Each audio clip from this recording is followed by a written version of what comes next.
아멘. 오늘 오전에는 우리가 입어야 할 첫 번째 하나님의 전신갑주인 진리의 허리띠에 대한 말씀을 들었습니다. 진리로 너희 허리에 띠를 띠라는 말씀이죠. 이제 하나님의 전신갑주의 두 번째 부분을 살펴보려고 하는데 그것이 바로 의의 호심경입니다. 여기 개역 개정 성경은 호심경이라고 번역을 했습니다. 호심경이란 순 한자어이죠. 보호할 보 그리고 마음심 구리경. 그래서 직역을 하면 사전에 따르면 갑옷에 우리 병사들이 전투할 때 전장에 나갈 때 갑옷을 입지 않습니까? 그 갑옷에 가슴 쪽에 붙이는 호신용으로 만들어진 그런 구리 조각, 그것을 이제 방패 삼아 가슴 방패로 이렇게 가슴막이로 만들었던 거죠. 개역 한글은 우리에게 좀 더 익숙한 의의 흉배라고 번역을 했는데, 사실 흉배라고 하는 이 말은 여러분 뭐 드라마나 이렇게 사극에 보면 종종 나오는 단어입니다. 가슴과 등에 우리 대신들이, 관직을 받은 대신들이 그 관직에 몸담은 사람의 문장이 그려져 있는, 뭐 학, 모, 범 이런 동물들의 그림이 문장이 그려져 있는 관복을 뜻할 때 쓰는 용어가 흉배입니다. 그러니까 흉배보다는 이 하나님의 전신갑주의 두 번째 부분인 이 의의 호심경으로 번역하는 것이 훨씬 더 정확하다라고 할 수 있을 것입니다. 그렇게 여기 호심경이라고 번역된 헬라어 단어는 뭐 발음하기에 따라서 또락스 또는 소락스 이렇게 발음을 하는데요. 그대로 번역하면 가슴막이 또는 가슴 방패 정도가 되는 것이죠. 호심경은 말하자면 가슴과 이 가슴 안에 있는 우리의 장기들 있죠. 심장 있고 뭐 폐 뭐 이런 것들, 아주 중요한 우리 몸의 기관들을 보호할 목적으로 만들어진 것이 호심경입니다. 가슴막이 가슴방패이죠. 호심경을 만들 때 고대 사회에서는 매우 질긴 가죽으로 만들기도 했고, 그 위에 금속 조각을 여러 꿰매어서 튼튼하게 만들어서 웬만한 공격에 뚫리지 않도록 그렇게 만들었죠. 더 발전해서는 그 위에 금속 조각을 꿰매어 만든 정도가 아니라 아예 커다란 금속으로 사람의 가슴 형태를 만들어서 주조하고 그 가슴을 보호하는 갑옷으로 제조되었습니다. 전투하는 로마 제국의 군인들이 허리띠로 튜닉을 단단히 묶고 전쟁터에 나갈 때 그 다음으로 착용해야 했던 것이 적군의 칼과 창으로부터 자신의 가슴을 보호하기 위한 호심경이었습니다. 그 어떤 병사도 이 호심경을 착용하지 않고 나갈 병사는 없을 것입니다. 전장에 나가자 하는데 부대에서 자, 호심경은 없다, 가슴막이는 없다, 그냥 나가라 라고 하면 어떤 군인이 기쁜 마음으로 전쟁터에 나가겠습니까? 마찬가지로 그렇다면 영적 전투에 임하는 그리스도인의 이 진리의 허리띠 외에 착용해야 될 호심경은 과연 무엇일까? 예. 첫 번째로 이 호심경은 성경에서 볼 때 의의 호심경이라고 했는데, 이 호심경은 우리의 마음을 보호하고 우리의 가슴을 보호하는 이 호심경은 우리의 의가 아닌 예수 그리스도의 완전한 의의 호심경입니다. 예수 그리스도의 의로 구성된 호심경이다라는 말이죠. 여러분 14절 말씀을 한 번 더 읽어보겠습니다. 시작. 그런즉 서서 진리로 너희 허리띠를 띠고 의의 호심경을 붙이고. 아멘. 우선 우리는 이 의의 호심경이 무엇을 의미하는지 알아야 합니다. 이 호심경은 뭐라 그랬어요 앞에? 무슨 호심경? 의의 호심경, 영어로 righteousness 또는 다른 말로 하면 holiness, 거룩 또는 의 또는 공의, justice, 의의 호심경입니다. 이 호심경은 이걸 착용하면 우리가 거룩해지고 우리를 의롭게 만들어주고 우리를 공의롭게 만들어주며 동시에 우리를 공격하는 수많은 불의, 불경건, 우리를 유혹하는 더러움, 죄, 악으로부터 우리를 보호해 주는 역할을 합니다. 그렇게 이 의는 사람이 만든 호심경이 아니라 하나님께서 준비하신 호심경입니다. 그래서 사도 바울이 이 호심경을 말할 때 의의 호심경이다 이렇게 부른 것이죠. 우리가 신앙생활하면서 승리하려면요, 영적 전투에서 눈에 보이지 않는 그러나 존재하는 매우 치열하게 전개되는 이 영적 전투에서 승리하려면 우리의 알량한 무기를 가지고 싸워서는 안 됩니다. 그러면 10번 싸워서 10번 다 지고 100번 싸워서 100번 다 집니다. 그거는 세상 방식의 싸움이죠. 우리가 신앙생활에서 승리하려면 우리의 지혜나 우리가 가지고 있는 지식이나 필요하지만 우리가 행하는 착한 일, 선행 이런 거 한번 생각해 보세요. 여러분이 이제까지 살아오면서 쌓아왔던 업적들, 공로들을 한번 생각해 보십시오. 교회를 위해서, 주님의 나라를 위해서 이런 것들로 싸우려면 우리는 진다는 것이죠. 그런 업적이 아니라, 그런 공로가 아니라 예수 그리스도께서 우리를 위해 행하신 놀라운 의를 믿어야 합니다. 우리는 하루에도 수없이 알게 모르게 여러분 죄를 짓습니다. 그렇지 않습니까? 여러분, 우리가 입으로도 죄를 짓고요, 말하지 않았어도 생각으로도 죄를 짓고 의도치 않게 행동으로도 우리는 죄를 짓습니다.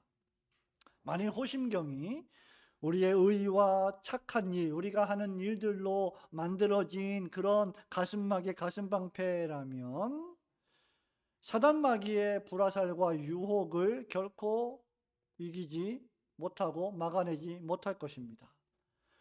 왜냐하면 우리라고 하는 이 사람이라고 하는 존재는요, 연약해서 수시로 죄를 짓고 수시로 유혹에 빠지고 좌절하고 의기소침하며 기분이 좋았다가 갑자기 기분이 나빠지고 우울해하고 절망하는 매우 연약한 존재이기 때문입니다.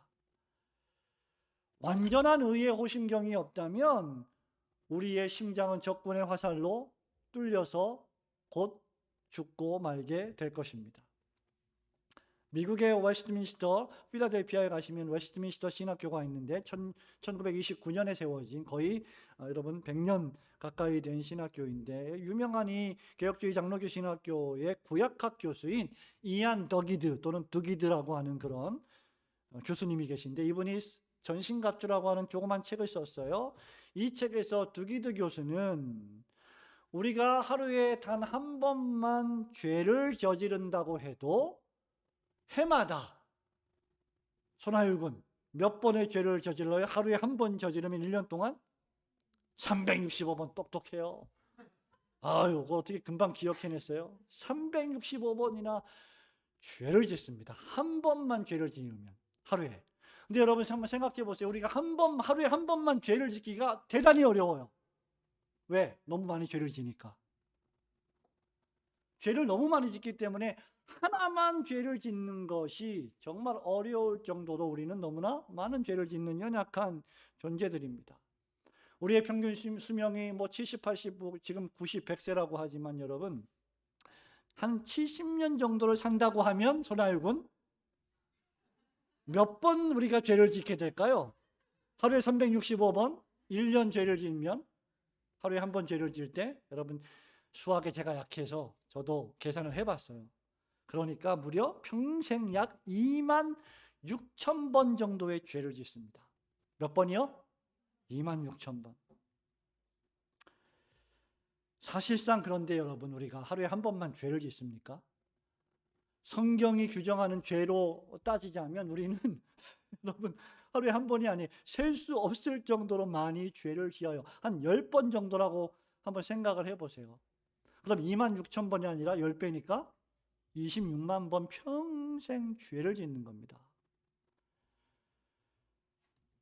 우리가 살면서 몇 번 정도 선을 행하기도 했지만 그건 당연히 우리가 해야 될 일이었고, 성경 말씀에서 이렇게 선을 행하라고 명령하는 것이기 때문에 공로가 될 수 없습니다. 당연히 우리가 해야 될 일이에요. 그러니까 여러분, 그 우리가 해야만 했던 그 일을 여기 저울에 올려놓고 우리가 저지른 죄를 또 다른 저울에 올려놓고 재어보면 상대도 안 될 정도로 죄를 지은 무게가 훨씬 강하게 될 것입니다.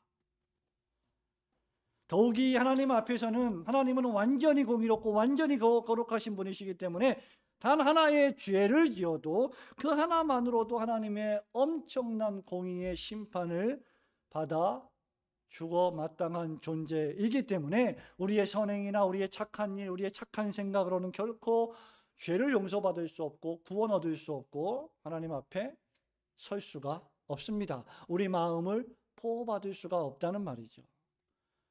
그렇기에 하나님께서 우리를 위하여 준비하신 의가 바로 이 의의 호심경이라는 거죠.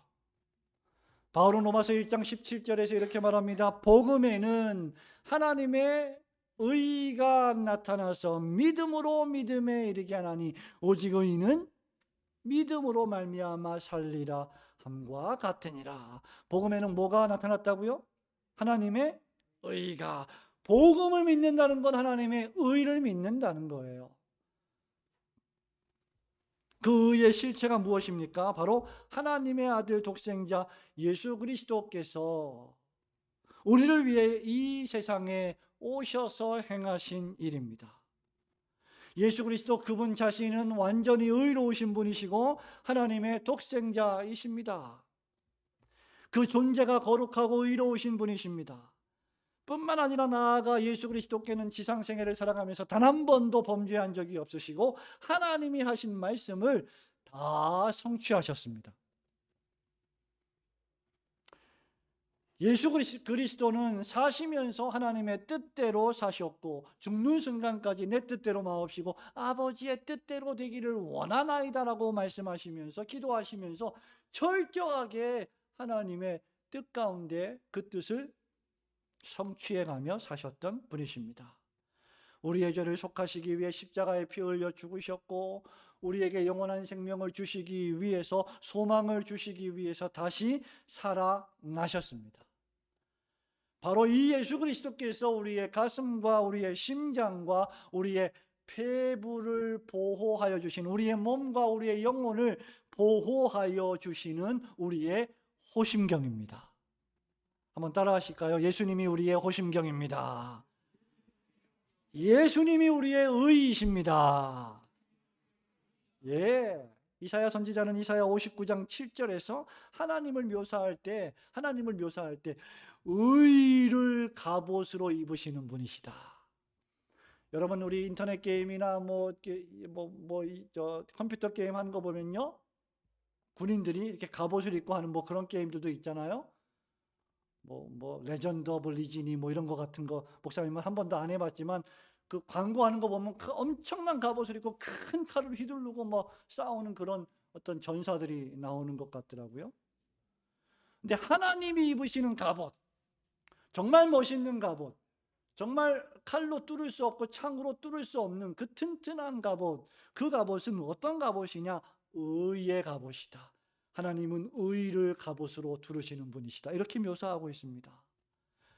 여기 이사야 59장 7절에서 갑옷이라고 하는 히브리어 단어의 뜻이 가슴을 보호하는 방패를 가리킵니다. 하나님은 의로 가슴을 보호하는 방패, 즉 호심경을 가지신 분이시고 그 하나님께서 그 호심경을 우리에게 선물로 주시는 것입니다. 그 호심경이 누구시냐? 바로 예수 그리스도이시라는 말이죠. 사실 하나님의 전신갑주 6개가 전부가 다 예수 그리스도와 관계되어 있습니다. 바울은 고린도 교회 편지하면서요, 고린도후서 5장 21절에서 이렇게 말했습니다. 하나님이 죄를 알지도 못하신 이를 우리를 대신하여 죄로 삼으신 것은 우리로 하여금 그 안에서 그 다음 하나님의 의가 되게 하려 하심이라. 우리는 불의한 자고 우리는 죄인이지만 하나님께서 그리스도에게 우리의 모든 죄를 옮겨주셔서 그리스도 안에 있으면 우리는 의인이 된다는 거죠. 이게 의의 호심경이라는 거죠. 그러므로 예수님을 알지 못하면 의인이 아닙니다. 거룩한 자가 아닙니다. 신자가 아닙니다.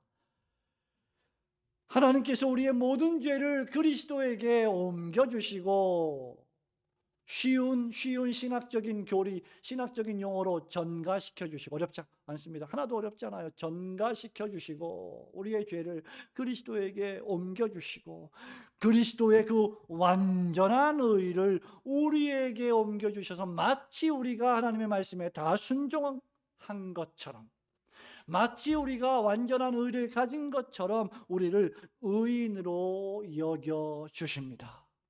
그리스도 예수 안에서 말입니다.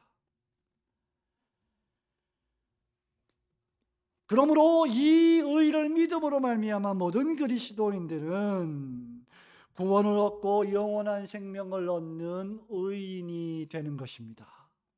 이것을 개혁주의 신학에서는요, 이중전가, duplex righteousness라고 불러요. 이중전가, 우리의 죄를 그리스도에게 옮겨주시고 그리스도의 의를 우리에게 옮겨주시는 전가, 이중적 전가가 일어날 때 믿음으로 말미암아 우리가 예수님을 영접할 때 그 사건이 벌어진다는 것이죠. 신비하게.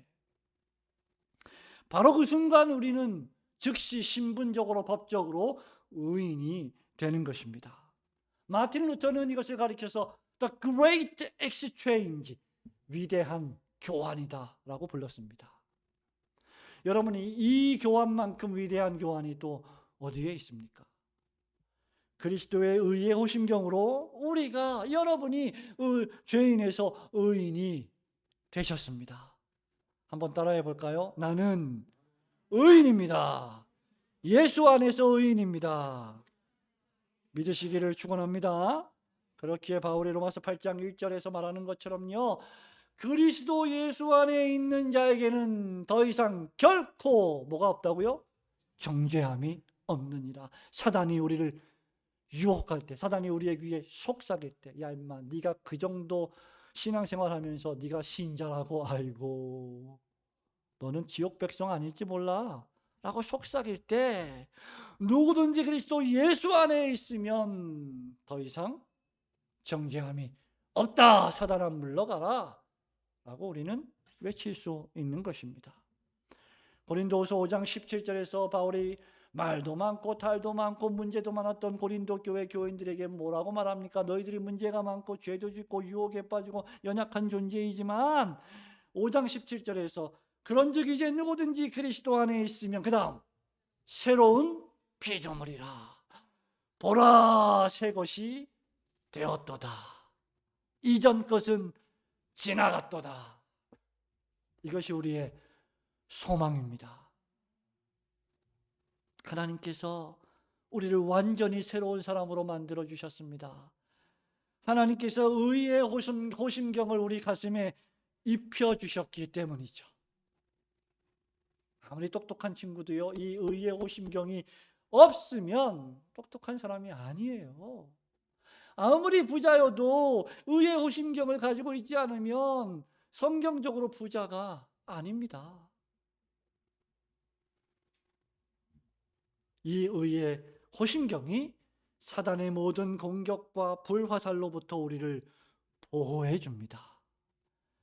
그러므로 우리를 위해 이 세상에 오신 의로우신 주님이 우리를 위해 의를 행하심으로 우리에게 입혀주신 이 의의 호심경이라는 흰옷을 입고 하나님이 주시는 완전한 평강과 기쁨을 누리시기를 주님의 이름으로 축원합니다.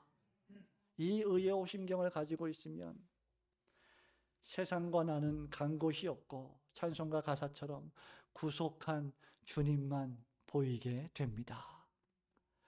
두 번째로 이 의의 호심경, 우리가 이 의의 호심경의 실체가 무엇인지 배웠는데요. 두 번째로 그리스도인은 이 의의 호심경을 날마다 자신의 가슴에 붙이는 생활을 해야 합니다. 의의 호심경을 착용하는 신앙생활을 해야 된다. 여러분 우리 한 번 더 읽어볼까요? 14절 말씀을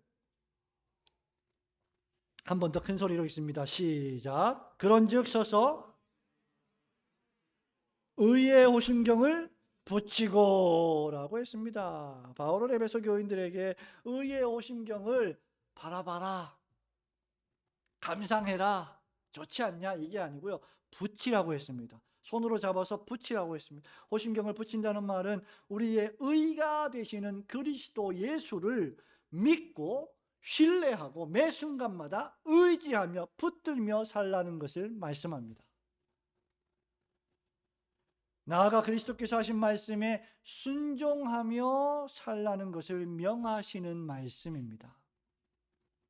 하나님께서 우리를 위해 그리스도 예수를 통해 준비해 주신, 그리고 입혀 주신 그 의의 옷을 우리가 매일매일 다시 입을 필요는 없습니다. 이미 그리스도께서 우리에게 그 옷을 입혀 주셨어요. 우리는 한번 의인이 되었으면 영원히 의인이 되는 것입니다. 왜? 그리스도의 속죄 사역이 변함이 없고 그리스도의 속죄 사역이 완전하기 때문입니다.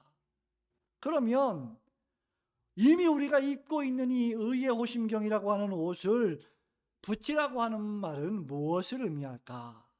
이 말은 이미 입혀주신 이 의의 호심경, 의의 갑옷에 기초하여 그 옷을 계속 입고 하나님의 자녀로서 의와 거룩과 성결을 추구하는 삶을 살아가라는 말씀입니다. 다시 말하면 안 믿는 사람들, 세상 사람들, 어두움에 속한 사람들과는 전혀 질적으로 다른 삶을 살아가야 한다라는 뜻이죠.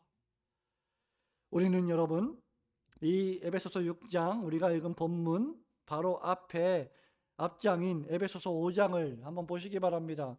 에베소서 5장 8절과 9절 10절을 같이 읽어볼까요? 너희가 전에는, 시작, 너희가 전에는 어둠이더니 이제는 주 안에서 빛이라, 빛의 자녀들처럼 행하라. 빛의 열매는 모든 착함과 의로움과 진실함에 있느니라. 주를 기쁘시게 할 것이 무엇인지 시험하여 보라. 너희는 열매 없는 어둠의 일에 참여하지 마라. 여러분, 계속해서 지금 사도 바울이 빛의 자녀들처럼 행하여 착함과 의로움과 진실함으로 사는 것이 주님이 우리에게 입혀주신 이 그리스도의 의의 호심경을 앞에 내세워 살아가는 삶이다 라고 말하고 있습니다. 그리고 이 삶은 전에 너희들이 예수 믿기 전에 어두움 가운데 살았던 삶과는 대조되고 비교되는 것이다. 뭔가 확연하게 달라지는 것이 있어야 한다 라는 말이에요. 우리는 이제 의의 자녀, 빛의 자녀가 되었으니 착하고 의롭고 진실하게 살아야 합니다. 그러나 그럴 때조차도 여러분의 선행, 여러분의 공로, 업적을 내세워서는 안 됩니다. 우리는 그저 예수님이 누가복음 17장 10절에서 하신 말씀처럼 이와 같이 너희도 명령받은 것을 다 행한 후에 이르기를 우리는 무익한 종입니다. 주님, 우리가 하여야 할 일을 했을 뿐입니다. 그러니까 우리가 하는 선행은 전부 다 마땅하고 당연한 거라는 거예요. 자랑할 게 하나도 없다는 겁니다. 그런데 여러분, 사단 마귀는 우리가 거룩하게 살고 의롭게 살고 착하게 살고 봉사하며 살고 열심히 신앙생활을 해가며 살아갈 때조차도 우리를 유혹합니다.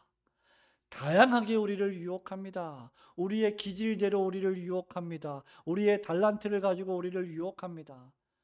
여러분, 항상 우리를 사단 마귀는 유혹하고 있어요. 그래서 성경에 보면 자주 강조되는 말씀 가운데 하나가 뭐예요? 특히 신약 성경 서신서에 근신하라, 깨어라, 정신을 차리고 기도하라. 무엇보다 우리가 영적으로 매우 민감하고 활발하게 활동하고 있을 때조차 우리를 유혹하고요, 때로는 영적으로 우리에게 침체에 빠지고 나약해지고 무기력할 때도 우리를 유혹합니다. 잠시 좀 우리를 유혹하고 우리를 공격하는 걸 쉬면 우리도 좀 쉴 텐데 얘네들은 그런 게 없어요. 항상 유혹합니다. 때로는 교묘하게, 때로는 알아차릴 수 있을 정도로 강렬하게. 예를 좀 들어볼까요?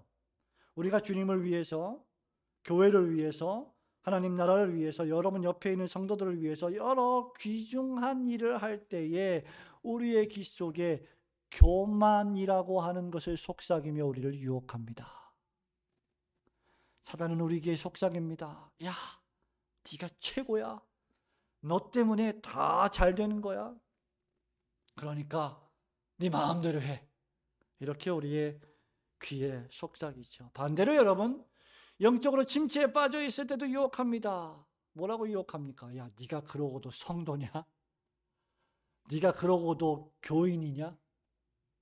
예? 우리 이번에 제가 부산에 집회 갔을 때 우리 목사님께서, 성도님들께서 왜 올고든 교회로 이름을 지었냐고 물어보시는 분이 계셨어요. 교회 이름이 참 좋다. 또는 참 특이하다, 독특하다. 초창기에 우리가 교회를 개척하고 올고든 교회를 이름을 지은 것은 다른 수많은 교회 중에 하나가 아니라 이제 좀 더 우리가 바르고 정직하고 진실한 그리스도의 제자 공동체를 만들어 보자, 그런 의미에서 올고든 교회를 이름을 짓지 않았습니까? 그러니까 초창기에 우리 교회 성도들이 어깨에 그 눌리는 중압감이 매우 컸어요. 왜? 교회 이름이 올고든이야.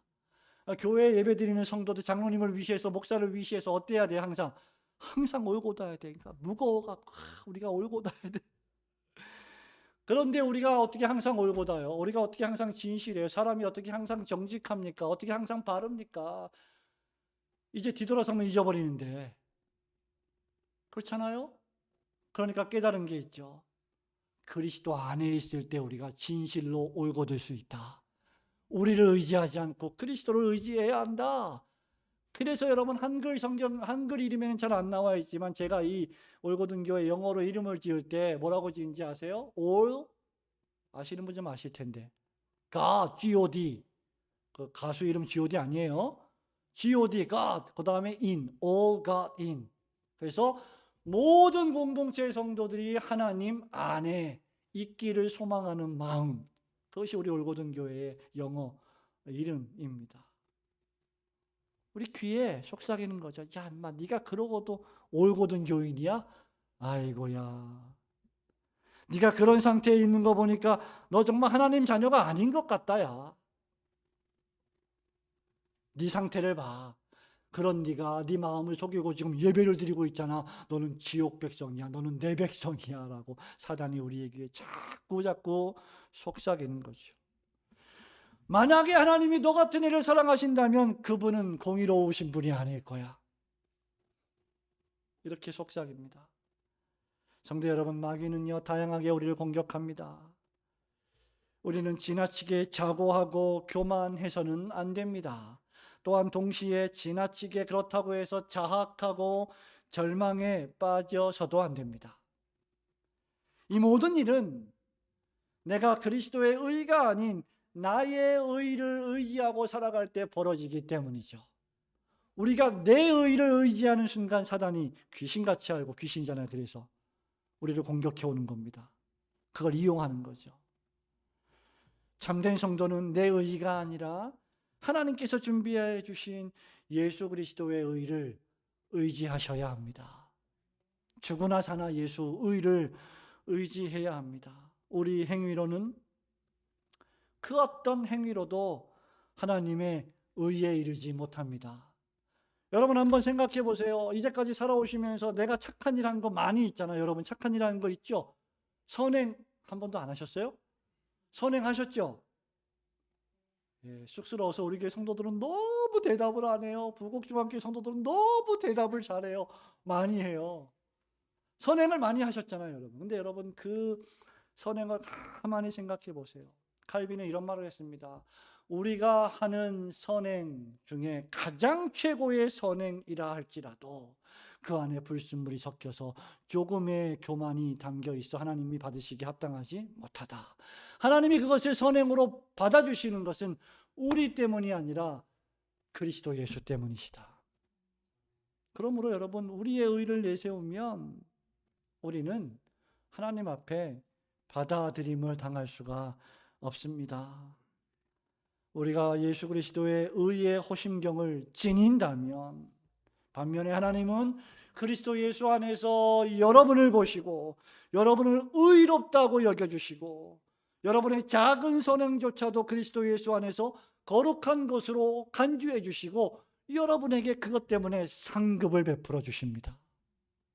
주의 일에 열심하고 충성한 성도들에게 복을 내려 주신다는 겁니다. 사단 마귀는요, 그래서 자꾸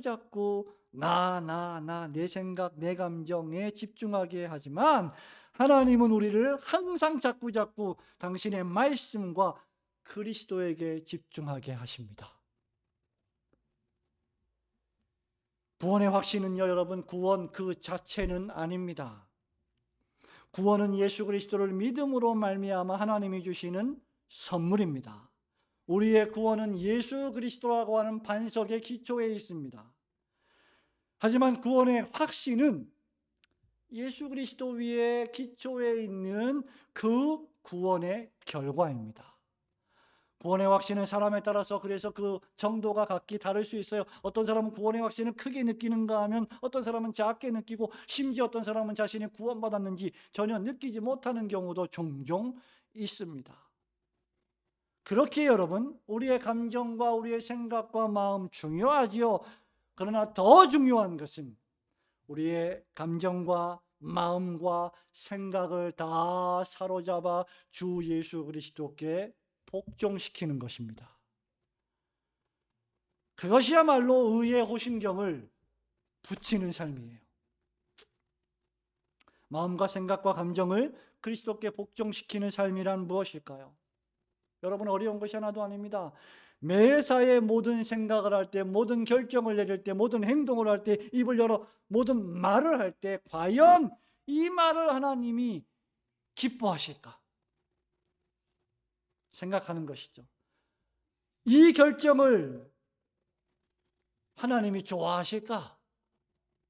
이 생각이 하나님의 말씀에 일치하는가? 내가 입을 열어서 뭔가 말하기 전에 이 말하는 것이 공동체 교회에 건덕이 되고 유익이 될 것인가?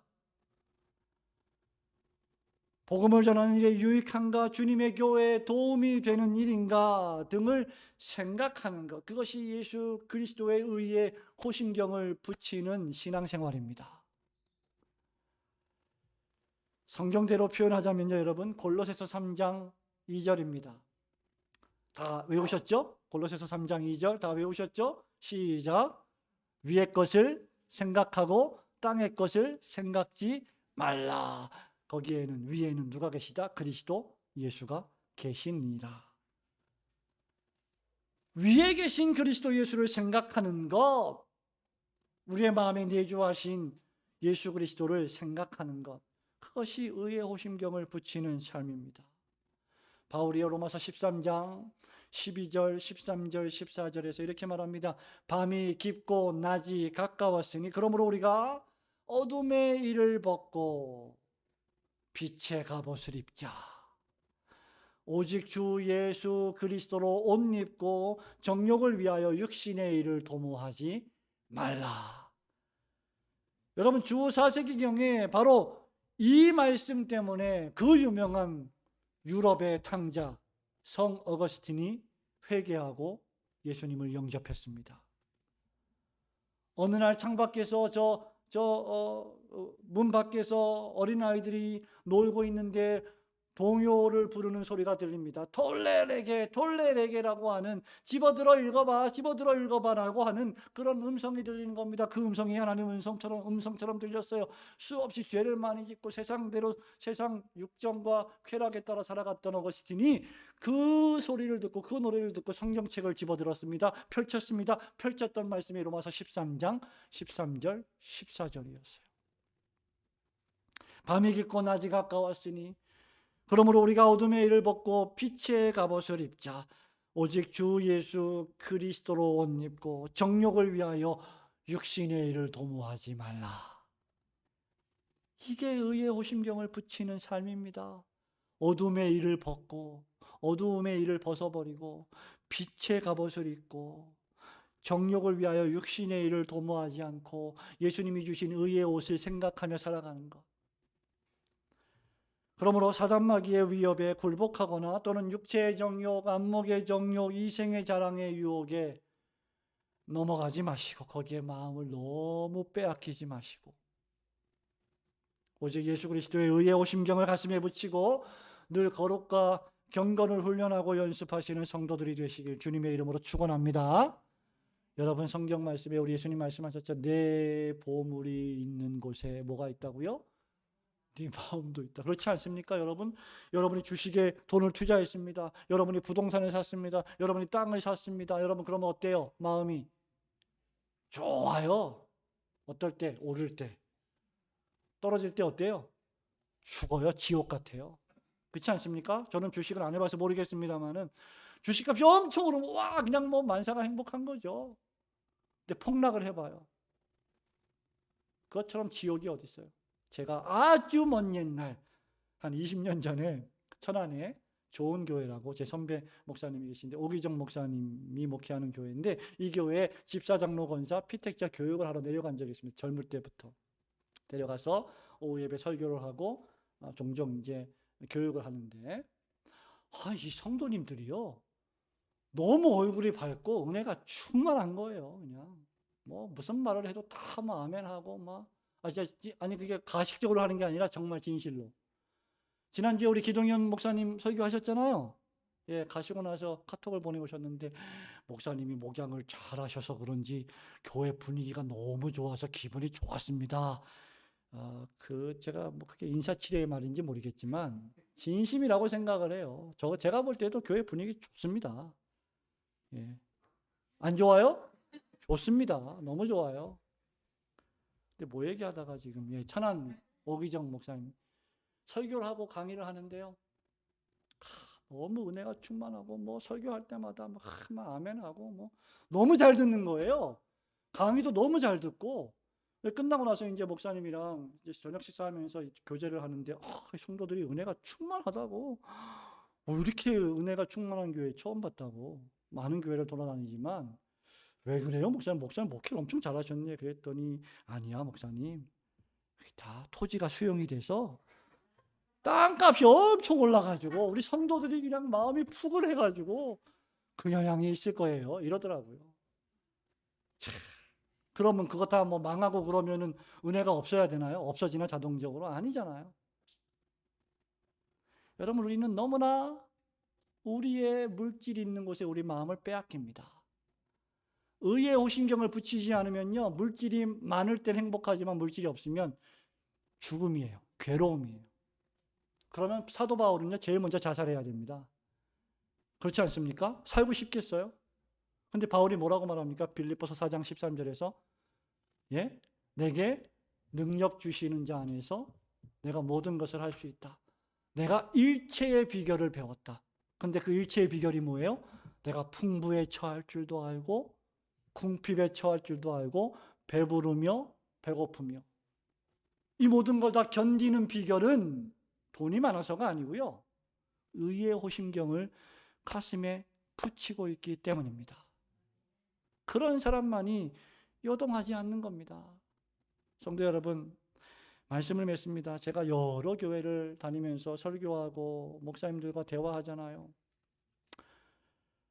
고신과 통합을 하고 나서 점점 사역의 반경이 넓어져서 또 교회다운 교회 책을 얼마나 많이 읽으시는지 너무 전화를 많이 받아요. 제가 좀 말씀을 전해주세요. 좀 특강 좀 해주세요. 제가 근데 전부 부산 경남권이에요. 저 진해 동부교회, 뭐 울산 중부교회, 뭐 부산 뭐 얼마나 멉니까? 근데 그렇게 참 많은 분들이 연락을 해오는데 이렇게 만나서 보면요, 뭐 몇천 명 목회하시는 목사님, 뭐 한 5, 600명 목회하시는 목사님, 그렇지 않은 분들도 계신데 밝지가 않아요. 힘들어 하셔요. 왜 그럴까? 우리가 인간적으로 보면 몇천 명 목회하는 목사님은 막 행복하고 막 기쁨이 넘치고 그래야 되지 않을까요? 뭐 다 그런 게 아닙니다만은 일부 그런 분들도 계시고 늘 또 행복해하고 기뻐하시는 분들이 계시지만 중요한 건 숫자가 아니고 건물이 아니고 돈이 목사님 인생을 그거 조금밖에 아직 못 살아봐서 돈이에요. 돈. 우리 교회도 돈이 없어 봐요. 금방 뭐 은혜가 다 떨어. 정말 그러면 제가 목회 잘못한 겁니다. 그렇지 않습니다. 그것이 근본적이고 본질적인 문제가 아니에요. 그 교회에 그리스도 예수가 생명력 있게 살아 계시는가? 역사하고 계시는가? 성도들이 의의 오심경을 붙이고 있는가? 다른 것에 마음을 빼앗기지 않고 있는가? 거기에 달려 있어요. 성도 여러분, 말씀을 맺습니다. 우리는 오늘 진리의 허리띠를 띠고 의의 오심경을 붙이라는 말씀을 들었습니다. 오늘날의 신자가요, 이 두 가지만 잘 한다고 해도 저는 매우 강력한 그리스도의 군병이 될 수 있을 것이라 생각합니다. 진리로 허리띠를 두르며 영적 전투를 수행할 준비를 항상 하면서, 목사님, 장로님, 제가 이 일을 하겠습니다. 성도님, 제가 돕겠습니다. 제가 준비가 되어 있습니다. 이런 성도들이 많이 있고, 그 성도들이 의의 호심경을 붙여서 사단의 공격을 막아낸다면 우리 교회는 안전할 것입니다. 부흥할 것입니다.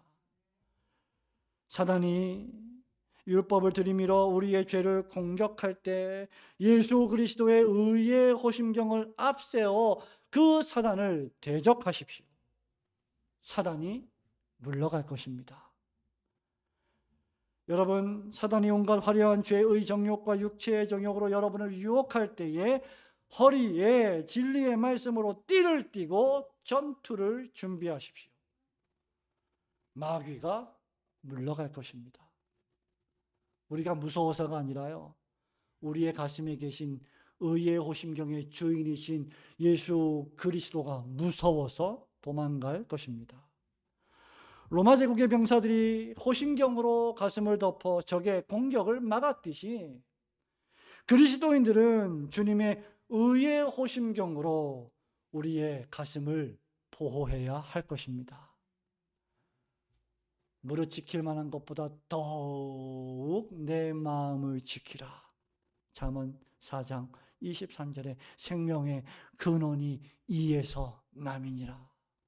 우리의 마음을 예수님께 빼앗겨야지, 다른 것에 빼앗기기 시작하면 답이 없어요. 목사가 아무리 권면하고 상담해도 답이 없어요. 돌아오지 못합니다. 어렵습니다. 우리의 신앙 전투에 있어서 우리가 의지할 유일한 소망은 굳건한 반석이 되시는 주 예수 그리스도이십니다. 옛날 찬송가 539장, 저는 옛날 찬송가 너무 많이 불러서 옛날 찬송가 539장 하면 딱 제목이 나와요. 이 몸의 소망 무엇인가. 근데 새 찬송가로 바꾸고 나서 이거 외우는데 너무 시간이 오래 걸려요. 이 몸의 소망 무엇인가. 우리 주 예수 뿐일세. 우리 주 예수 밖에는 믿으리 아주 없도다. 굳건한 반석이시니 그 위에 내가 서리라. 그 위에 내가 서리라. 우리가 내세울 의인은 오직 굳건한 반석이신 주 예수 그리스도 뿐이십니다. 오늘날의 교회들에게 이 갑주가 필요합니다. 의의 갑주, 거룩의 갑주 말입니다. 여러분이요, 세상이 주는 알량한 갑주, 죄와 유혹과 쾌락의 갑주, 여러분의 똑똑한 그 지식의 갑주, 이러한 갑주, 하나님의 진노를 감당하지 못할 연약한 갑주들을 다 멀리하시고 오직 하나님이 준비해 주신 갑주를 입으십시오. 사나 죽으나 우리의 유일한 소망이 되시는 주 예수 그리스도의 의의 호심경을 가슴에 붙이고 날마다 주님을 의지하며 살아가시는 지혜로운 올고든 교회 성도들 되시길 주님의 이름으로 축원합니다. 아멘.